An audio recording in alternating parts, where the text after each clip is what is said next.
चलो ठीक है, मंदिर बन गया, अच्छी बात है यार। मस्जिद को तुमने 5 एकड़ जमीन दे दी, बहुत अच्छी बात है। गाय को तुमने राष्ट्रीय पशु घोषित कर दो, कोई दिक्कत नहीं है। और भी अगर कुछ काम है कर लो, धारा 370 की हट गया, अब सारा काम खत्म हो गया ना। अब ये बताओ मेरे धंधे का क्या होगा, अब ये बताओ मेरी नौकरी का क्या होगा, अब ये बताओ कि बहन जी की सरकार आती है तो गुंडे या तो भाग जाते हैं या जेल में होते हैं, तो यहाँ पर गुंडागर्दी नहीं चलेगी। अब जैसे गुंडागर्दी हो रही है, एक सांसद ने 4 बार के सांसद पर गोली चलाई है, तो इससे ही पता लगता है कि उत्तर प्रदेश का लॉ एंड ऑर्डर क्या है। नमस्कार, बहुजन टीवी देख रहे हैं आप और मैं हूं आपके साथ पूजा। इस वक्त हम मौजूद हैं सहारनपुर में, जहां से आज बीएसपी की एक और बड़ी चुनावी रैली का आयोजन किया गया है। आज यहां से बीएसपी सुप्रीमो बहन जी यानी मायावती की एक और रैली है, जिसके सहारनपुर के मंडल के अंदर जो मंडल स्तरीय उनकी रैलियाँ हैं, उनमें 3 जो विधानसभा की ज़िले हैं वो यहाँ से निकलते हैं, मुजफ्फरनगर, शामली और सहारनपुर, जिसको आज यहाँ से वो कवर करने वाली हैं। सहारनपुर के बारे में अगर हम बात करें तो यहाँ से 7 विधानसभा की सीटें निकलती हैं, जिसमें से 4 पर बीजेपी का कब्जा है, 2 पर कांग्रेस का और 1 जो कि है वो समाजवादी पार्टी के खाते में है। यानी कि यहाँ से बसपा की एक भी सीट नहीं है। लेकिन इसके बारे में एक बात आपको और बता दूं कि ये वही ज़िला है जहाँ से 2 बार जीतकर बहन जी विधानसभा की सीट जीतकर सीएम की कुर्सी तक पहुँची हैं। इसलिए ये अपने आप में बेहद ख़ास है, ऐतिहासिक है और यहाँ से आज बसपा की ये रैली कई मायनों में बेहद बड़ी साबित हो सकती है। यहाँ से जो उम्मीदवार हैं बसपा के, वो भी अपनी अपनी सीटों पर अच्छी पकड़ रखते हैं और इसलिए उम्मीद है कि कांटे की टक्कर बसपा यहाँ से दे सकती है। तो इस वक्त हमारे साथ कुछ लोग हैं जिनसे हम बात कर लेते हैं। सुजीत सम्राट जी हैं, जिनको आप अच्छे से जानते हैं, और साथ ही हमारे साथ राहुल नागपाल जी हैं, जो बेहद जाने माने पत्रकार हैं और अपनी राजनीतिक विश्लेषण के लिए अच्छे खासे जाने जाते हैं। यहाँ से सर इस सीट से अगर जगह दे देंगे तो अच्छे से बात कर लूँगी मैं। Thank you. इस सीट से सर अगर हम बात करें तो मुस्लिम आबादी काफ़ी अहम भूमिका में रहती है। ज़्यादातर सीटों पर मुस्लिम आबादी की काफ़ी बड़ी भूमिका है। उसके अलावा किसानों के मुद्दे भी यहाँ हावी रहने वाले हैं, क्योंकि मुजफ्फरनगर आता है यहाँ के इस मंडल में। तो ऐसे में आपको क्या लगता है कि किस तरीके से बसपा, क्योंकि एक भी अभी सीट नहीं है खाते में, कितना ये जो रैली आप कर रहे हैं कितनी निर्णायक हो सकती है?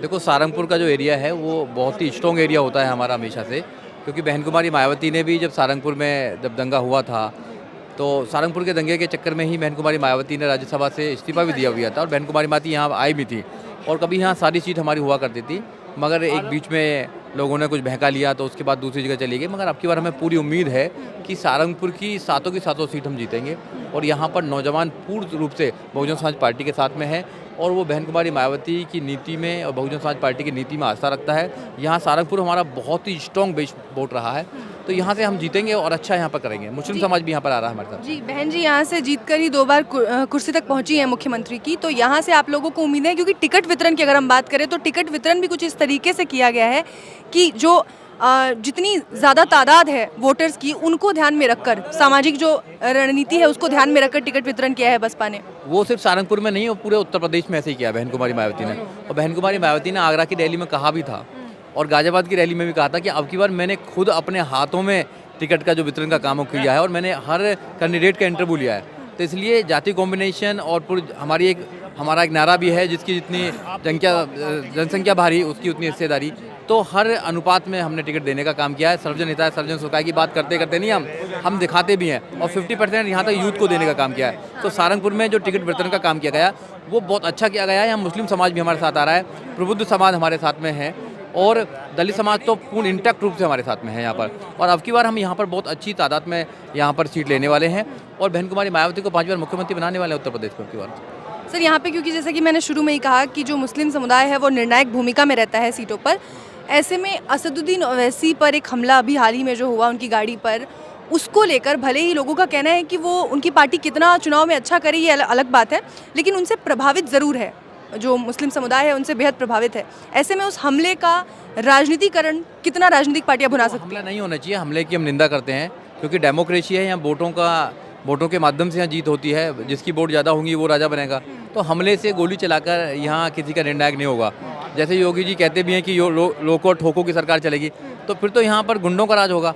बहन कुमारी मायावती ने कहा है कि मेरी सरकार में गुंडों की जो जगह वो जेल में है और जेल में होंगे। जब बहन जी की सरकार आती है तो गुंडे या तो भाग जाते हैं या जेल में होते हैं, तो यहाँ पर गुंडागर्दी नहीं चलेगी। अब जैसे गुंडागर्दी हो रही है, एक सांसद ने 4 बार के सांसद पर गोली चलाई है, तो इससे ही पता लगता है कि उत्तर प्रदेश का लॉ एंड ऑर्डर क्या है। जब बहन जी की सरकार आती है तो यह लॉ एंड ऑर्डर होता है, महिलाएं सेफ होती हैं, लोगों को रोजगार मिलता है, नौजवानों को रोजगार मिलता है। आज तो रोजगार मांगने जाइए आपको डंडे मिलेंगे। और महिलाओं की तो आपने देखा ही है कि हाथरस कांड आपने देखा होगा कि एक बहन के साथ में बलात्कार होता है, रात को 2 बजे यही उत्तर प्रदेश की पुलिस मिट्टी का तेल डाल के जला देती है। तो कहाँ से महिला सुरक्षित है? अगर महिलाओं को कोई सुरक्षा दे सकता है, यहाँ पर लोगों को कोई सुरक्षा दे सकता है, तो वो सिर्फ बहुजन समाज पार्टी दे सकती है। बहुजन समाज पार्टी कहती नहीं है, जो कहती है वो करती भी है। हमारी करनी और कथनी में अंतर नहीं है। ये जो जितने भी जो भाषण दे रहे हैं, ये जो लंबे लंबे ये वादे करते हैं कि हम ये करेंगे, ये करेंगे, ये करेंगे, करते कुछ नहीं है, झूठ बोलते हैं। तो लोगों ने मन बना लिया है कि झूठी सरकार से, जुमले वाली सरकार से हम अब बात नहीं करेंगे, ना उन पर विश्वास करेंगे। हम अब बहुत ठग लिए हैं। अब हमें अपने बच्चों के भविष्य के लिए सरकार बनानी है, हमें अपने लोगों के लिए सरकार बनानी है, महिला सुरक्षा के लिए सरकार बनानी है, रोजगार के लिए सरकार बनानी है। अब हम मंदिर मस्जिद पे ही सरकार बनाते रहेंगे? अब तो कोई मुद्दा ही नहीं है। और सबसे बड़ी बात इस इलेक्शन की ये है कि इसमें ये जो हिंदू मुसलमान का मुद्दा था, ये कहीं में दिखाई नहीं दे रहा आपको। मस्जिद मंदिर का मुद्दा नहीं दिखाई दे रहा। कब्रिस्तान पाकिस्तान का जो कब्रिस्तान और उसका शमशान का जो मुद्दा था वो नहीं दिखाई दे रहा। पाकिस्तान हिंदुस्तान का मुद्दा नहीं दिखाई दे रहा। गाय गोबर का मुद्दा नहीं दिखाई दे रहा। अब तो लोगों के पास जाते तो कह रहे हैं कि हमारा रोजगार कहाँ है, हमारी एजुकेशन कहाँ है, महिला कहती है हमारी सुरक्षा कहाँ है। तो इन पर कोई जवाब ही नहीं है। तो इनके लोगों को गाँवों से भगाया जा रहा है। बीजेपी के लोगों से सबसे ज़्यादा जो पसंद यहाँ कोई किसी को किया जाता है तो बहन जी के शासन को किया जाता है। और लोग उत्तर प्रदेश के 24 करोड़ लोगों ने मन बना लिया है कि बहन जी सरकार में आनी चाहिए, तो बहन जी आने वाली है। सुजीत जी, आप तो पार्टी के कार्यकर्ता है, पार्टी से जुड़े हुए हैं, तो आप तो एक तरफा बात करेंगे अपनी पार्टी की। मैं लाखों करोड़ों लोगों की बात कर रहा हूँ। बिल्कुल, लेकिन बहन जी की सरकार आनी चाहिए। मेरी मन नहीं है ये, मेरा मन तो है ही कि मैं तो चाहता हूँ कि उत्तर प्रदेश में नहीं, हम 2024 में बहन कुमारी मायावती देश की प्रधानमंत्री बनने चाहिए। मगर ये हर इंसान के जाके गांव में जाके पूछे ना, आप लोगों से पूछे किसका सरकार अच्छी है, तो सब बताएंगे बहन कुमारी मायावती की सरकार अच्छी है। जी चलिए, ये आपकी बात हो गई। लेकिन एक पत्रकार के नज़रिए से अगर मैं आपसे जानना चाहूँ राहुल जी, तो जो धरातल पे चीज़ें हैं उसको अगर हम देखें कि अभी यहाँ से बसपा की एक भी सीट नहीं है, 7 सीटों में से एक भी नहीं है। हालांकि इतिहास कुछ और रहा है सहारनपुर का, और जैसा कि सुजीत सम्राट जी ने बिल्कुल सही कहा कि यही सहारनपुर के दंगे थे जिनको लेकर बहन जी ने राज्यसभा से वॉकआउट किया और फिर अपना इस्तीफा भी दिया था। ऐसे में आपको क्या लगता है, और एक और सवाल है साथ ही में, कि यहीं से किसानों का मुद्दा है जिसको वो जो भी राजनीतिक पार्टी उसको भुना लेगी, क्योंकि किसान बीजेपी से रुष्ट हैं, नाराज़ हैं, उन्होंने साफ साफ कह दिया है नो वोट टू बीजेपी। ऐसे में कौन सी राजनीतिक पार्टी है जो इन सारे मुद्दों को अच्छे से भुना सकती है और यहाँ से सबसे ज़्यादा सीटें लेके जा सकती है? देखिए, 2 चीज़ बड़ी महत्वपूर्ण है। आपका जो सवाल है, दोनों बड़े अच्छे सवाल हैं। और जो पहला सवाल आपका है कि बहन जी ने, बसपा सुप्रीमो ने सहारनपुर शब्बीरपुर कांड जो हुआ उसको लेकर के सदन से इस्तीफा दिया, ये बात लोगों के मन मस्तिष्क में है कि बहन जी ने हमारे लिए इस्तीफा दिया। उसका फल उनको 2019 में मिला, जब यहाँ 2017 के चुनाव में एक भी विधानसभा सीट नहीं थी, लेकिन 2019 के चुनाव में यहाँ सांसद जीता सहारनपुर से, तो उसका परिणाम उनको देखने को मिला। दूसरी बात, अगर हम ये कहें कि उसके इस चुनाव में क्या देखने को आसार मिल रहे हैं, तो पश्चिमी उत्तर प्रदेश में हम एक चीज़ को इग्नोर नहीं कर सकते, वो है गठबंधन। जो समाजवादी पार्टी का और आरएलडी का गठबंधन हुआ है वो कितना महत्वपूर्ण है, उस पर हमें चर्चा करनी पड़ेगी। और वो मैं जितना देख पा रहा हूँ और जितना समझ पा रहा हूँ वो ये है कि 36 सीट आरएलडी के खाते में पश्चिम में आई हैं।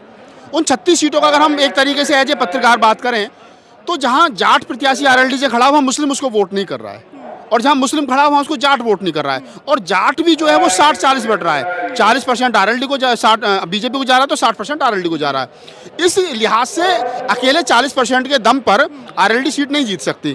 तो आरएलडी 36 में से अगर 5-6 सीट जीत जाए तो बड़ी बात है। मुझे नहीं लग रहा कि वो जीत पाएंगी।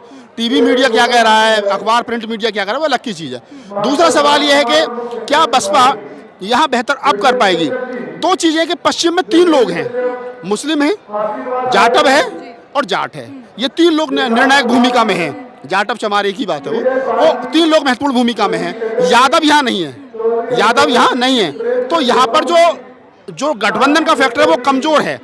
मुस्लिम जो है, मुस्लिम निर्णायक भूमिका में है, जैसा भी आपने सुजीत से भी पूछा। तो मैं कह रहा हूँ कि मुस्लिम उसको वोट करेगा जो बीजेपी को हराएगा। मुस्लिम के लिए ना गठबंधन प्यारा है, ना बसपा प्यारी है, ना सपा प्यारी है। उसका एक सूत्रीय मतलब कार्यक्रम है कि जो बीजेपी को हराएगा हम उसको वोट करेंगे। अब बीजेपी को कौन हराएगा, इस पर चर्चा कर लेते हैं। 22% जो वोट है वो बसपा के पास में डायरेक्ट है, वो बसपा का अपना एक वोट है जो कभी इससे नीचे वो जाता नहीं है। जो सपा का वोट है वो 7 और 8% और 10% है। ठीक है। तो अब बसपा जो मुस्लिम है वो ये देख रहा है कि अगर 22% वोट के साथ में मैं जुड़ जाऊंगा तो मेरा प्रत्याशी जीत जाएगा। तो ये एक महत्वपूर्ण फैक्टर है कि मुस्लिम उसको वोट करेगा जो बीजेपी को हराएगा। और बीजेपी को कौन हरा रहा है? बीजेपी को हरा रही है बसपा, क्योंकि उसके पास में जो अपना वोट है, जाटव चमार का वोट है और नॉन जाटव चमार दलित वोट है, और जो उसके साथ में जो भावनात्मक जो बसपा की कार्यशैली से प्रभावित है, महिला है, महिला बहुत ज़्यादा प्रभावित है। क्यों? क्योंकि सुरक्षा का सवाल है। व्यापारी बहुत ज़्यादा प्रभावित है। क्यों? क्योंकि उसका गल्ला सुरक्षित है, उसका धंधा सुरक्षित है। ब्राह्मण इस 5 साल की सरकार में सबसे ज़्यादा पिटा है। प्रबुद्ध सम्मेलनों में आपने देखा होगा, पूर्वांचल में हमने कवरेज किया, वहाँ देखा द्विवेदी, त्रिवेदी, चतुर्वेदी, उपाध्याय जी, चट्टोपाध्याय जी, सारा ब्राह्मण, पांडे जी, मिश्रा जी, सारा ब्राह्मण बसपा के साथ है, क्योंकि 700-800 से ज़्यादा ब्राह्मण मारा गया है।